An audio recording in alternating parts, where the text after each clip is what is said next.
Bienvenido. Muy buenos días, Xochitl, gracias por la invitación. Pues bueno, como tal sabemos o cuando se nos viene a la mente el término déficit de atención, lo primero que pensamos es en un niño, ¿no? Claro. El niño que la maestra manda las quejas de que es inatento, de que se levanta de su asiento, de que es muy despistado, de que no nota tareas y demás. Sí. Sin embargo, sabemos que el trastorno por déficit de atención evoluciona a la edad adulta en un 50%. Casi siempre pensábamos, no, se le va a quitar conforme el niño crezca, pase a la adolescencia, ya no va a haber déficit de atención. Ya que madure. Exacto, maduró, ya era una cosa de la infancia o de la adolescencia. Claro. No, el 50% de estos niños van a ser adultos con déficit de atención. Y el déficit de atención en los adultos es un cuadro clínico que debe de cumplir cierto número de criterios y por mucho tiempo. Sabemos que los síntomas más comunes son dificultad en iniciar proyectos que requieren un esfuerzo mental. Okay. Sabemos que todos podemos ver una serie y decir, no, pues me aburrió, la cambio, o algo que me gusta, sí lo hago. Claro. Sin embargo, en proyectos tediosos, no sé, leer un manual, un instructivo, o algo del trabajo donde nos digan, esto es completamente teórico, ahí la persona con TDA tiende a postergar, procrastina. Se lo brinca. Se lo brinca o lo deja hasta el final. Claro. O inicia varias cosas, pero no termina ninguna. Es clásico que la persona con TDA es muy desorganizado.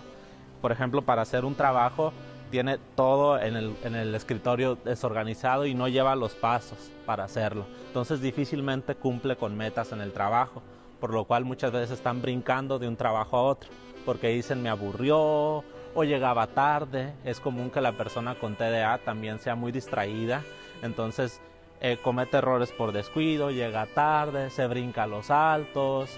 O ¿se te olvidan las cosas, pudiera ser? Se te olvidan cosas, es común que olviden citas, que olviden que habían tenido una reunión familiar, etcétera. Entonces los olvidos y la repercusión por los olvidos deben de afectar a varias áreas del funcionamiento de la persona. Claro. El trabajo, las relaciones personales con la pareja, claro, etcétera. Y bueno, digo, ahorita que dices, no, cuando decimos este término déficit de atención, niño o un jovencito, ¿no? Claro. Un adolescente, preadolescente. Pero entonces quiere decir que todos estos adultos mayores no lo tuvieron detectado en su momento, ¿no? Correcto. El trastorno por déficit de atención no surge en la adultez.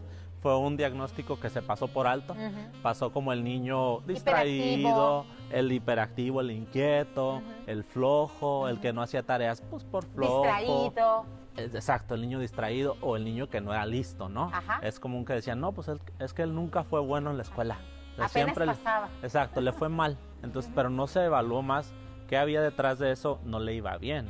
Okay. Muchas veces no es que el niño no fuera listo, porque en la mayoría de las personas con TDA, el coeficiente intelectual está bien. Okay. Entonces no era que no fuera listo, simplemente que el aparato que nos hace tener un foco de atención sostenido, pues no funcionaba. ¿Y qué podemos hacer, doctor, por ejemplo? Si a lo mejor muchos de los adultos mayores que nos están viendo en este momento, como que, a ver, síntomas, y se sintieron identificados de decir, híjola, probablemente pueda yo tener déficit de atención. ¿Y qué se puede hacer ya cuando pues, está en la adultez? Claro, lo más recomendable es, muchos pacientes llegan con que leyeron en internet y dicen, yo aquí traigo mi lista de síntomas, yo tengo déficit de atención. Nos volvemos, ¿no? Exacto. Ya estas plataformas digitales nos dan el título y la licenciatura, ¿no? Claro, claro, de hecho hay programas en donde tú das clic ¿sí? y te dice si lo tienes o no lo tienes. El diagnóstico es mucho más complejo que eso. Hay muchas situaciones que pueden pasar por déficit de atención y que no lo son. Entonces hay que ir con un especialista. Generalmente somos los psiquiatras los que evaluamos déficit de atención en el adulto, o los psiquiatras de niños en los niños, o algún neuropsicólogo, alguien que tenga el entrenamiento, donde va a hacer una serie de estudios, va a hacer una serie de pruebas, donde vamos a entrevistar no nada más al paciente, también a la pareja, también a, si es posible, a gente cercana al paciente que diga, no, yo sé que esta persona no funciona bien, pero es una cuestión donde sí no se hace en una primera entrevista y el diagnóstico sí es clínico, es hablando y diciendo a mí me va así en mi vida, ¿es normal o no? No hay un aparato, no hay un programa de computadora donde diga, esto hace el diagnóstico, no es así. Y por ejemplo, una vez que ya se detecta, ¿cuál sería el tratamiento, doctor? Existen dos modalidades de tratamiento. El más importante, y este es uno de los padecimientos que mejor responde a medicación, se utilizan medicamentos que son estimulantes como el metilfenidato, o existen otros no estimulantes. El trastorno por déficit de atención es de los que mejores responden a medicación, porque es una cuestión meramente del neurodesarrollo. Además de la medicación, desde luego que hay que acompañarlo de una terapia cognitivo o conductual, donde se le enseña a la persona estrategias de organizarse, como tener, por ejemplo, una nota de prioridades, poner post-its, poner recordatorios, ¿no? Alarmas, etcétera. Entonces, terapia y medicación. Perfecto. Pues bueno, señora, señor, ¿se identificó con algo? Bueno, pues póngase muy abusado. Hay que conocernos y aprender a identificar las situaciones que se presentan en estos adultos mayores. Muchísimas gracias, doctor Javier Torres, por siempre tan amablemente aceptar y venir y apoyar en información para todo nuestro público.